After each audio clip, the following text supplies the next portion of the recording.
আবারও আইনি জটিলতায় পড়েছেন সান্তোস ও ব্রাজিলের তারকা ফুটবলার নেইমার জুনিয়র। সেলেসাও ফরওয়ার্ডের বিরুদ্ধে মামলা করেছেন তার সাবেক এক ব্যক্তিগত বাবুর্চি। সেই নারী কর্মীর অভিযোগ, নেইমারের বাসভবনে ভারী কাজের চাপের কারণে তিনি পিঠের ব্যথা এবং নিতম্বে প্রদাহজনিত সমস্যায় ভুগছেন।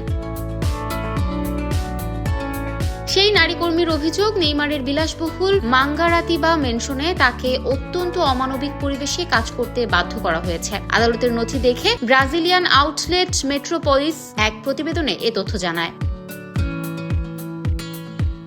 মামলার নথিতে বলা হয়েছে, ওই নারী কেবল নেইমারের জন্যই নয়, বরং তার সাথে থাকা প্রায় 150 জন বন্ধু ও সঙ্গীর জন্য নিয়মিত খাবার তৈরি করতেন। এই কারণে কখনো কখনো 16 ঘন্টাও কাজ করা লাগতো তার।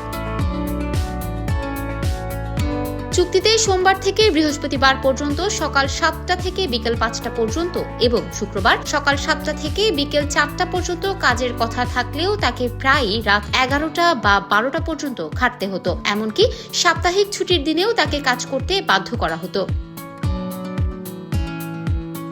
দীর্ঘ সময় দাঁড়িয়ে থাকা এবং সুপারমার্কেট থেকে 10 কেজি মাংস ও বাজারের ভারী ব্যাগ বহনের ফলে ওই নারী পিঠের ব্যথা এবং হিপ ইনফ্লামেশনের মতো দীর্ঘমেয়াদী শারীরিক সমস্যায় ভুগছেন। বকেয়া, ওভারটাইম, চিকিৎসা খরচ এবং অন্যান্য পাওনা মিলিয়ে তিনি নেইমারের কাছে প্রায় 2,62,000 ব্রাজিলিয়ান রিয়াল দাবি করেছেন।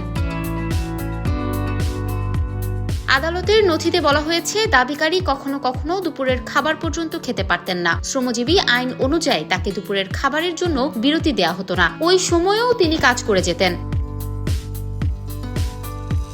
রিও ডি জেনিরোর শ্রম আদালতে এই মামলাটি দায়ের করা হয়েছে। নেইমার বর্তমানে তার শৈশবের ক্লাব সান্তোসে খেলছেন। তবে এই অভিযোগের বিষয়ে তার পক্ষ থেকে এখনো কোনো বক্তব্য পাওয়া যায়নি।